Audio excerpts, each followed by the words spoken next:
You're listening to Chris and Chelsea. Afternoons on Wild Country 99. So you got to love instant karma. Oh, yes. So sweet. With those who deserve the instant karma, especially road ragers. I was driving to work the other day. Yeah. And there was this little sedan. It had dents all over the car. So you know the person was a bad driver. Yeah, they're running into other stuff. Literally weaving in like the fast jerks in between cars. Oh, no. No blinkers. It was, Right? I just wanted to get out and just strangle the person. Yeah, glad you didn't, though. And what really ticked me off is there was a lane ending because of construction. There's a construction crew in the right lane. Yeah. He cut in right in front of the construction crew. He darted to the left and then darted back over. He didn't know if they were construction people right on the other side of that truck. So he was being reckless. He would have lost his license if he would have got pulled over. I'm like, where's the karma police? They Yeah. need to be here pulling this idiot over. Oh, my gosh. So what happened?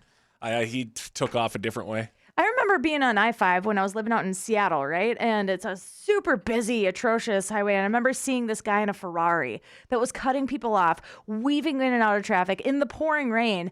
And I was just like, man. And then guess what? Yeah. 2 miles later, I saw him flipped over in the center lane because he tried to cut off the wrong person, lost control. Now, he was okay. We're not saying that people deserve to get hurt, No, but I'm just saying. hey, karma's karma. You're driving like an idiot. It is what it is. Yeah. Well, it just happened to this dude in a road rage incident.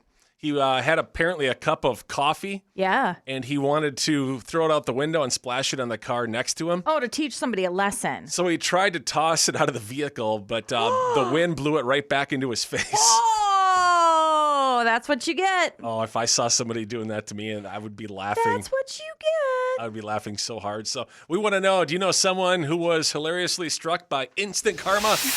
We're talking instant karma. Have you been around someone, or maybe they got struck by some instant karma after they did something mean or maybe stupid to you? A lot of traffic incidents. People are texting that in right now. Yes, Sarah said the same thing. She's like, I had a lady who cut me off. We exchanged some words at a stoplight. The next stoplight, she tried to throw her milkshake at me, but her window was up. So it splattered all over herself and her window. Didn't that road rager know that she should have kept the milkshake because it brings all the boys to the yard? Oh, would you just? I'm just saying. I've never been frustrated at somebody who like did something stupid like changing lanes without blinkering or cut me off or something like that, or speeding by me. I've never actually seen a cop pull that person over in my view. I want that to happen so bad. It's going to feel so good. I think I've seen it one time where they were on their motorcycle though, and they were standing up on the seat and they were doing all sorts of weird tricks, and like people were slamming on their brakes and stuff. So they did get pulled over. You know what I would do? What? If I saw him pulled over up ahead, like on a highway or a road, Yep. I would slow down quite a bit. I'd wave. I would roll down the window and I'd be like, ha ha!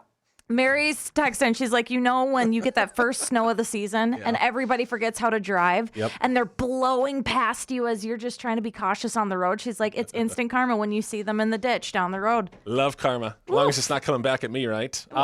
Be good. Val, what's your instant karma story? I was actually driving, and I had a car that cut me off, but then decided to go slow. Like, for whatever reason, they were in a mood and just wanted to ruin somebody else's day. Mm-hmm. And they cut me off. I had to slam on my brakes. They started going really slow. I almost hit them a couple times. I went to try and cross lanes. They cut me off again. That went on for a couple miles, and then all of a sudden, I went over, and the car went to try and cut me off again, and then I saw cherries behind me, and a cop swooped up and pulled them over. Nice. Oh, yes. Oh, what a great feeling. They were totally messing with you. You can't play those games on the road. Some people are just idiots, though, and they want to do that. Just that frustrates me. Trust me. It does. It does. Steve just texted and he's like, I was golfing with my buddy, Brian, who the whole course was just chastising me, talking about how horrible my swing was, all this other stuff, just talking down to me. He was like, it was getting so annoying. And then finally, Brian did a big swing. Yep. It hit a tree, came back, knocked him right in the face. We loved awesome. it. Mary, where were you when someone got the karma they deserved?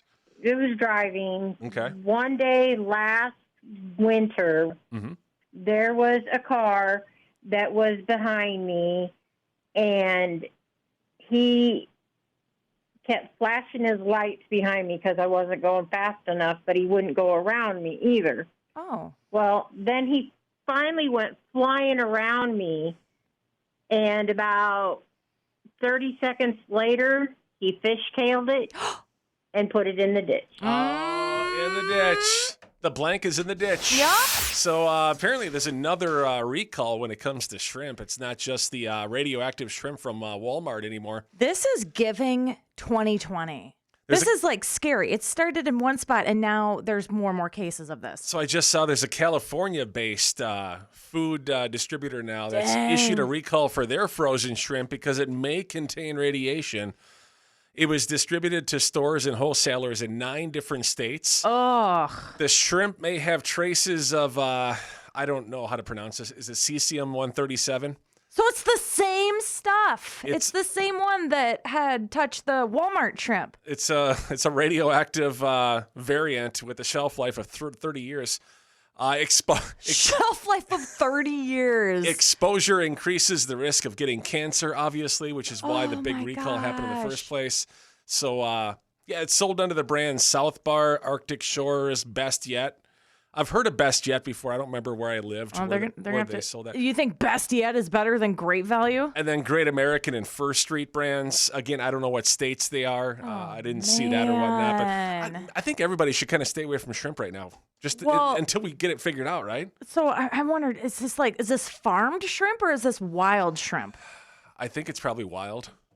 If it's wild, Chris, we're screwed. I know. There's no other nice way to put it. Like, this is not good because it's going to contaminate everything around it. Good thing I put together a new parody song. Oh, good. That'll make it better. It's off a tune by Hall & Oates, which you may recognize. This one is called Shrimp Eater. You ready for it? Yes. All right, here we go. You recognize it, don't you?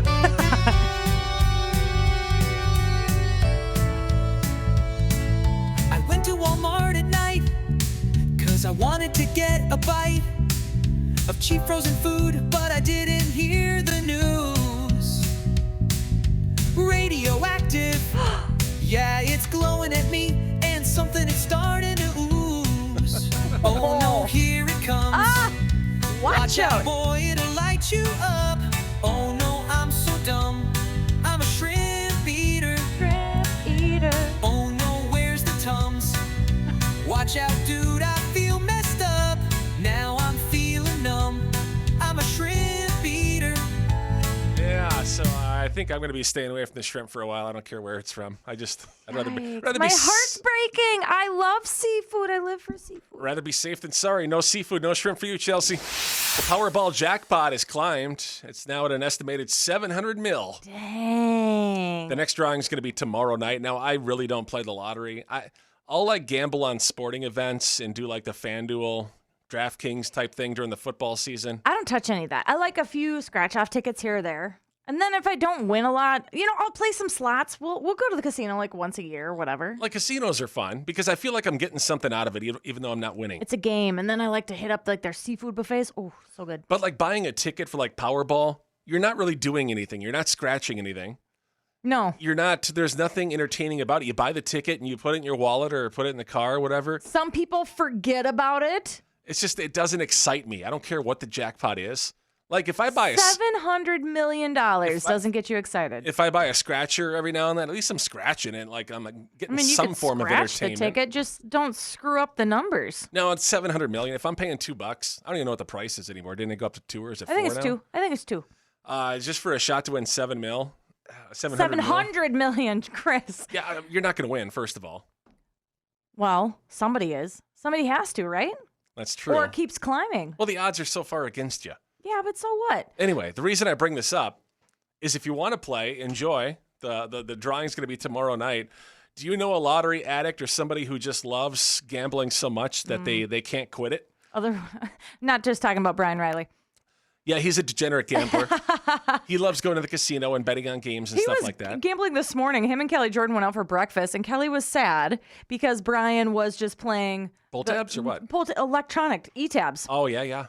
Wasn't even talking to Kelly the whole time, just playing e-tabs. Again, at least you're getting some form of entertainment when it comes to the e-tabs, and like regular pull tabs. Yeah, but watching that money just... It's somewhat entertaining. It's fun, but like just having a computer pick numbers and handing you a slip of paper, that's not fun.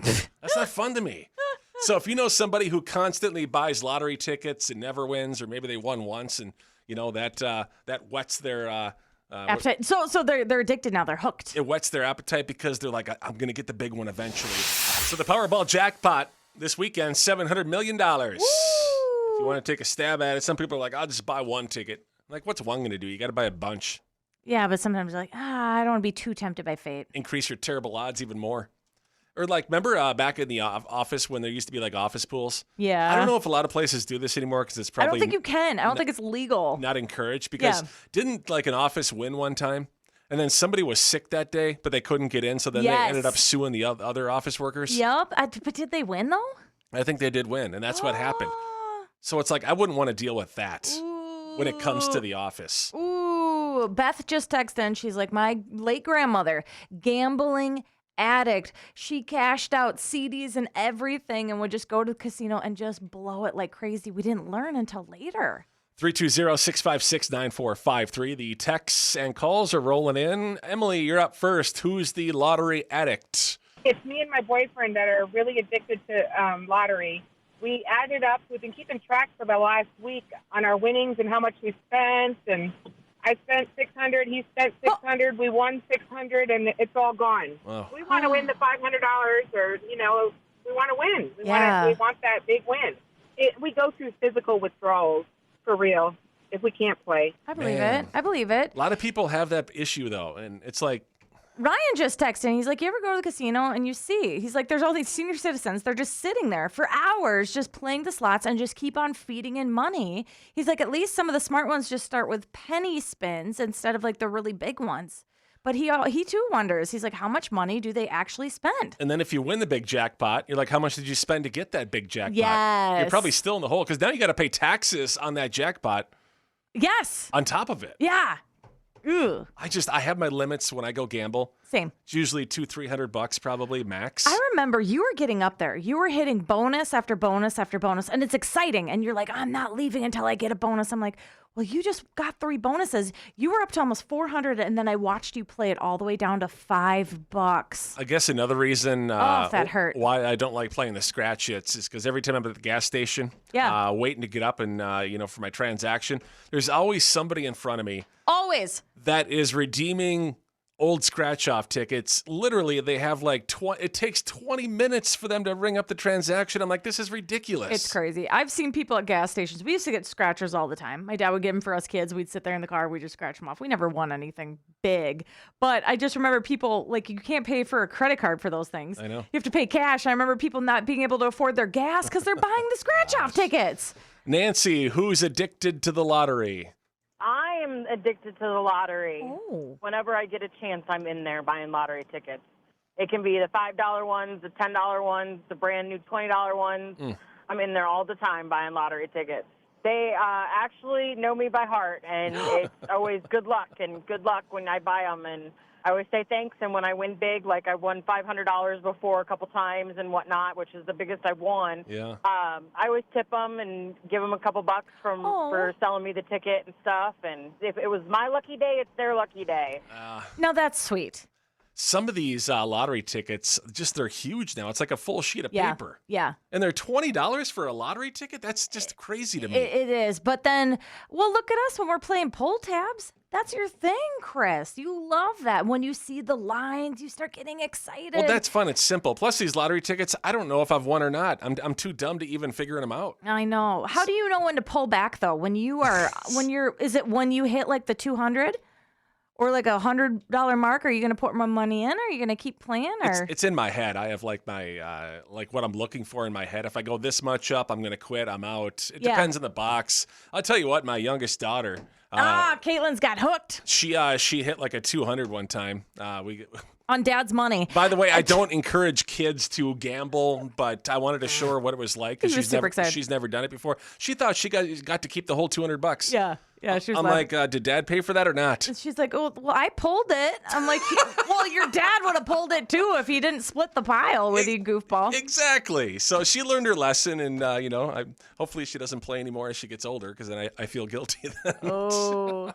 Just gamble, be responsible, set your limits. That's the best thing we can say, right? Or save your money. So this lady's gone viral online after bailing on her friend's birthday party because of the $100 price tag for dinner. What? So the friend was throwing a birthday dinner and then now charging her friends? She didn't want to go because she didn't want to spend that much at the restaurant. Apparently, it was a bougie restaurant. Oh. She says, my friend is having a dinner for her birthday. She's well aware I'm on apprenticeship wages Yes. and earn much less than her and her other Yes. friends. Yes. She asked 6 of us to dinner for her 24th birthday. Okay, and fun. Of course, I said yes.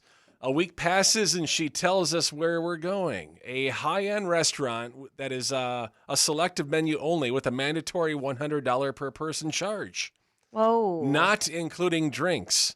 I said I couldn't afford it. If I'd have known sooner, then I could have just put money aside. But Right. the location was confirmed today and the dinner is in 2 days. So she's bailing. She feels bad now. Oh. A lot of people are like this. Everybody has that one friend who maybe is doing a lot better than everybody else. This happened to me in college. So we'll just call her Barbie. All right. She's had a lot of money, came from a lot of money. And she was always going to the bougiest places, wanted to stay at the bougiest hotels, didn't understand why we couldn't keep up with drinks. And I'm like, girl, I'm on a, I can't be doing this champagne on a beer budget. Right.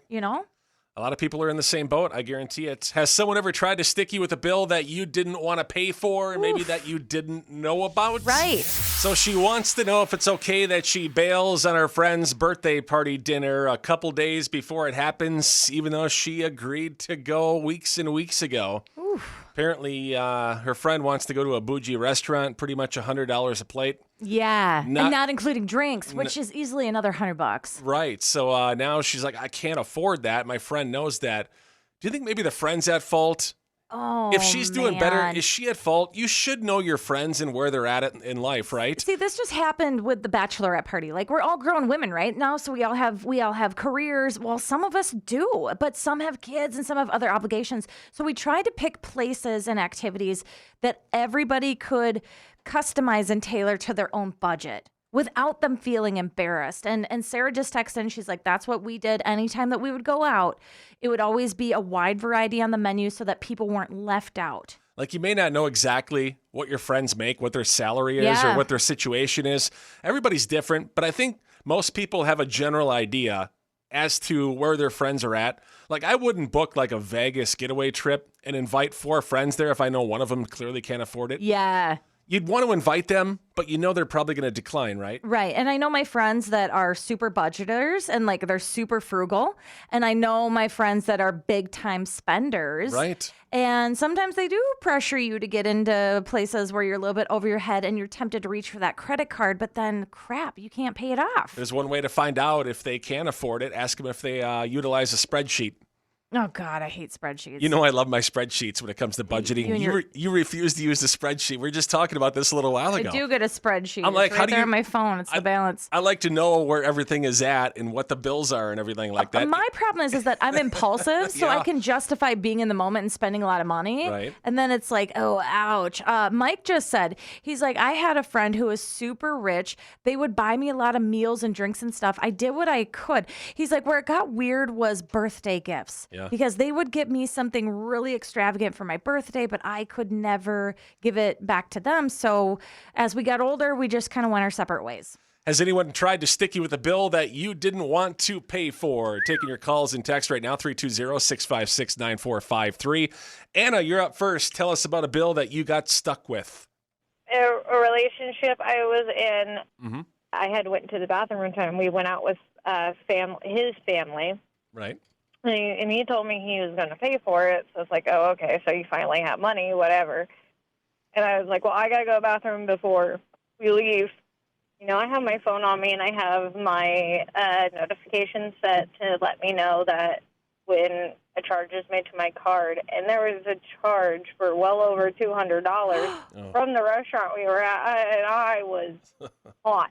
He had stolen my card and pretended that he was the one paying for it, but I actually paid. Oh, no. Oh my gosh. That's not a cool boyfriend right there. Oh. That's low, man. There's no trust in that relationship. Ugh. Man, Anna, thanks for the call and sharing today. Do appreciate I had it. a loser boyfriend who did that too one time. He was filling up his gas and everything, and I didn't get the statement in the mail until a month later. I'm like, Yeah. what the heck is this? What, he stole your card and Yeah. charged up gas and stuff? Everything. He would go shopping. Oh, he bought me gifts with my own card. And I was in college, so it was linked to all my money. And all of a sudden I looked and I'm like, I am short for tuition. I had to call his mom and everything. It was a nightmare. It happens more often than you'd think, I bet. Ugh. Barb, when did you get stuck with a bill you didn't ask for?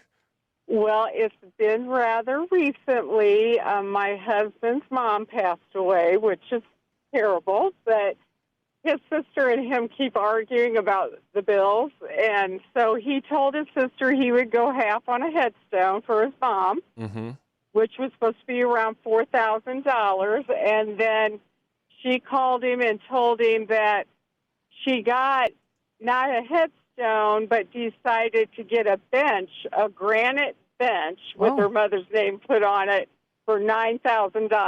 Oh! Without even asking. Holy buckets. You go from splitting $4,000 to $9,000. Bench. And that's the thing, too. Granted, memorial benches are beautiful and they're awesome, and if it means a lot to you, then go for it. But oh my gosh, not if it's not in the budget. But you can't not get approval from the other person if they've agreed to pay half. Ouch, dude. Man. Ouch. That's a tough one, right? That's a tough pill to swallow. See, that's why I just blow all my money. Then I don't have to argue about it. And it's one of those things, too, where you feel like you're obligated in those situations, like in memorials and stuff like that. Yep. You're going to shell out more because you feel that's what the other person would have wanted, right? Yeah. Well, I had a friend. We'll just call her the Minnetonka Princess. Okay, and she was getting used all the time. People assume that just because she was raised rich, that she should pay for everything for them, right? Well, she was sick and tired of it, so then she started sending people invoices. She's like, yep. So yeah, I'll pick up the TGI Fridays tab, and everybody was going crazy. And then the next day, she's like, here's your portion. And everybody's like, what? Why? She's like, why should I have to pay for you? I bet you she lost a lot of friends in the coming weeks, right? Oh yeah, she did. So the new hangover cure that's gone viral on TikTok is actually pretty simple. Is it something that you drink or eat? No. Oh. It has to do with the liquid, though. So you go to your kitchen, you find the biggest bowl you can possibly find, right? I'm scared. Like one of those big silver, what do they call them, like baker's bowls? Yeah, we use them for popcorn. You use them for popcorn. Correct. You grab the biggest bowl you can find. All right, we got one that fits a lot. You throw a bunch of ice cubes in it. Okay. Then you go to the sink, you fill it with cold water. Yeah. So you have ice cold water in the bowl, right? And it's a metal bowl, so it's going to be even colder. Doesn't have to be a metal bowl. Oh, okay. But it'd probably help. Yeah. What you do is you basically stick your face in it. Oh, yeah, because it shocks your system. I've known people that do this for migraines, and it works. Experts are saying that it could potentially be dangerous, and it doesn't work. There's no... What? The theory is it's supposed to help slow down our body's processes that make us feel sick. Right. Probably just by shocking you. Yeah. Like if you feel sick to your stomach and you got a headache, sticking your face in an ice cold bucket of water. Right. That'll probably change it for a little bit. You're supposed to hold it for, 5 seconds? We've done this for therapy before. Remember the ice bucket challenge we used to do? Yeah, it's but basically that, except you hold your face in it. See, and that's your whole body, and that's going to drop your temperatures way too fast. But like, I've done this. I've used this before to help suppress your central nervous system to calm it down a little bit, regulate it. So I'm typically a hot guy. I run pretty hot. Yeah, you do. But I cannot stand I ice cold water. I couldn't do a cold bath. I could never sit in an ice bath. I can't do cold showers. My system, my body, I can't do it. Well, you shouldn't be doing that. Like if it's a huge temperature change, it could be really, really bad for your health. So sticking my face in a bowl of ice water does not sound... Okay, but riddle me this, all right? You're hungover. You're feeling like absolute crud. Hair of the dog is not an option. You need to go deal with people again. You're telling me that you wouldn't even just try it? Just stick your face in a ice cold bath of water? It sounds a little refreshing to me. Not really. I'd rather take something like a supplement like Water Boy or what's the other one? Oh, Liquid IV. Liquid IV or something like that. That usually helps out a little bit too. You know what? I would do both. All right. Next time Chelsea's hungover, next time she's been hitting the bottle a little bit too hard in that wine. Too much Fireball? Too much. We're not doing Fireball. You don't go hard. We're gonna stick Chelsea's face in an ice bath. What do you mean we? We'll I'll do it myself, Chris. I don't trust you. You're looking forward to this a little bit too much. All right, she'll do it herself and she'll report back. Uh-huh. All right, so Martina McBride loves veggies. She loves cucumbers. Yeah. She does a lot with them. Who doesn't love a good cucumber, right? Oh, they're so good, especially in the summertime, but ours never seem to last, Chris. They always get kind of mushy, and it's sad. Because most people, how do they store cucumbers? They probably put them in a baggie and seal it. Yeah, and then throw it in the crisper, right? Exactly. Martina McBride says no. Well, you do that, but you do it in a different way. Here's how to preserve your cucumbers to make them last fresher longer, especially those who have a garden that you grow them in the garden. Yeah. So you wrap each cucumber in a paper towel, not a wet paper towel. Dry paper towel. A single paper towel. You just kind of roll it up, right? Okay. Then you place the cucumbers in a large plastic baggie. And then you could now this is where we went wrong because we had it in a baggie. We didn't have the paper towel with it. We just threw them in a plastic bag and sealed it up and tossed it in the fridge, And that's right? absorbing that excess moisture. I like this. You want to poke holes in it or leave part of the top zip open for airflow. It needs airflow to last longer. Okay. If you don't have the airflow, it's going to rot faster. It's going to get soft and mushy, and nobody wants that, obviously. This is great. That's the tips.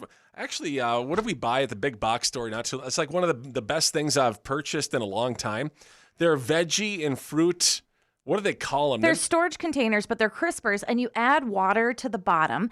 Then there's a little grate that sits above that, so they're not sitting in the water, but it keeps them hydrated, like a mister. And it has the option, you can open the vent on both sides, or you can close the vent depending on what you put in there. And it tells you which vegetables need a little bit of moisture and which ones don't need any at all. It works awesome because I'm a big wing guy. I make wings like 2-3 times a week. Yes. And I want the celery and carrots with them, with the ranch and everything. Yep. It lasts weeks and weeks and weeks. Which is nice. Usually when I put it in a baggie, it would just, they'd go to mush within a week and they'd be done, right? That's depressing. I know. For more hacks, follow us. But no, I love that. Martina McBride. I wasn't expecting that from the country legend. Rachel Ray taught me to keep your bags of salad lasting a little bit longer. Yeah. Throw in a paper towel in there too. Soaks up all the extra moisture. Then your spring mix will last maybe 2 weeks instead of 2 days. There you go. For more food hacks, follow Chelsea. There you go. That's the only one I got. So I just saw that Walmart, they're in the news again, not for their shrimp. Okay. That's a whole different thing. Is it good news or is it bad news? Walmart workers now, they've been banned from using the phrase, "Okay, boomer." Whoa, it is pretty disrespectful. So they're being told not to insult customers. They're saying that to customers? Who complain about having to check themselves out with the self-checkout. Because the older generation don't like using the self-checkout. No, they hate it. One Walmart posted a sign that read, "When a customer says, 'I don't work here,' after being asked if they would like to use the self-checkout lane, yeah, as tempting as it may be, please refrain from saying, 'Okay, boomer.'" You know what? So we go through the line. Like, I've used self-checkout before. Yeah. But I just want to say, they can't even recognize half of the fruits and vegetables that come through in the produce, That's all right? true, So yeah. you know what? Let's just all be kind to one another, huh? I like using the self-checkout because I've done retail before. Yeah. I know where barcodes are. Same. I know how to proficiently ring things up. That doesn't take me 10 years. But some of these people that go through the self-checkout, Dude. they should not be going through the self-checkout. They have no idea what a barcode is. Yeah. I saw one person one time, he was looking on this box for the barcode for literally 45 seconds. Well, sometimes they have like 4 barcodes on there, and it's the wrong one. I trained in cashiers. I started as a cashier, then I trained in cashiers. They were shaking when I was finally like, okay, you're ready to do this on your own. You take care of the customers now. So you know what? I think we just need to humble ourselves and remember that. But the boomers do say, I'm not paying to check myself out. Yeah. You check me out, and I'm going to write a check too. Do you take checks anymore? Hey, as long as they don't bounce, who cares? Guess remember the time Better than putting all their stuff on a credit card and racking up debt and interest. Remember the time we were behind that lady at one of the checkouts, and it literally took her like 3 minutes to write a check. She wrote the check out. Yeah. And then she signed it, and then before she gave a check to the actual clerk, She went and she balanced her checkbook and put it in the registry before. They're a dying breed. Like, stop. It's responsibility right there. Just use a card, please. There's a man now who is suing Microsoft. Are they still? Oh yeah, we have Microsoft 365 now, right? That Windows obviously pretty big for Microsoft still. Not the company it once was, obviously. No. This man is suing Microsoft For because what? they're ending Windows 10 support. Is that all he has? That's what he has. Oh shoot, and that's going away. Yeah, so his computer's gonna be obsolete. He's demanding free support until only 10% of users have the operating system. Microsoft now, if you haven't heard, is encouraging users to upgrade to Windows 11. Yes. But some devices lack the essential hardware, including a few of my old laptop. I can't do it because of there's some hardware in it that won't accept it. I'm like, what am I supposed to do? That's why mine's still sitting like a brick from 2010. The man's lawyers argue that many users may not upgrade due to the added cost of extended support, which they're going to make a buck off of now too. Yeah, but you have to. You gotta get with the times. So just a heads up, Microsoft is going to end their Windows 10 support on October 14th of this year. And stats say that about 43% of Windows computers are currently still running Windows 10. Oof. That's a lot. They shouldn't be ending it this soon, Now, in my opinion. But hold up. I should say, so I've worked for a few different nonprofits where you don't, like, everything relies on a grant. So your computers are not up to date. And there's nothing more frustrating than being in the world of 2025 and having old computers. plus, if you can't update your computer and get the support that way, Yeah. you're at increased security risks on top of that, too. Oh, I So, know. yeah, not cool, Microsoft. Just saw they're coming out with Ozempic now for dogs. Man, and if you say that Daisy needs this, I'm going to kick you right out of your seat. I am not going to shame Daisy. That's not the reason I brought this up. This is crazy. Why would you need to do that to your animal? Do you think we need that? That's the question. No, I've been trying to balance her and get her to exercise more. It's tough, though, because she's getting older. That's You true. know? It would help a lot of dogs out with like joint pain and arthritis as they get older too. Yes. But there's other ways to do it. What would a vet recommend? Just feeding less? Yeah, or I do a slow feeder with Daisy, so it takes her longer to eat her food. And more walks? Yep, and then there's different toys that you can put like their treats and stuff in so that they're burning calories while they're trying to get to their food. Yeah. They say that canine obesity affects over 50% of dogs now, Oh man. which is a crazy amount. We have neighbors that never walk their dogs. Isn't that- Ever. They just live inside, lay around all day, and eat all day. And then when the dog finally gets outside, it runs like crazy. It's I like you can know, tell that it's- it's never taken for walks. It's so sad, man. So you do there's a law in Australia that if you have a dog, you have to walk them twice a day for a half an hour at least. Otherwise you don't deserve them. When I get home tonight, I'm gonna walk up to Daisy. I'm gonna be like, Daisy, You don't even walk. we're not gonna put you on Ozempic, but no more treats. Okay, that's just mean. But- She side-eyed you the other day when you added an extra strip of bacon to your chicken wings or whatever the heck you were scarfing down. Yeah, she was not having it. By the way, the Ozempic treatment for dogs, it's in process right now. They say it could be available as early as 2028. So it's a thing, and it's probably going to happen. Whether people are going to do it, I don't know. Or just exercise. Right, walk more. It's probably good for you and the dog. Agreed. So if you're a mom and you're like, I'm kind of struggling right now. Yeah. Things aren't going exactly the way I want them to, whether it's in life or just being a parent in general. I would argue that that's moms everywhere. You always feel like you're just not enough, even though you're doing a great job.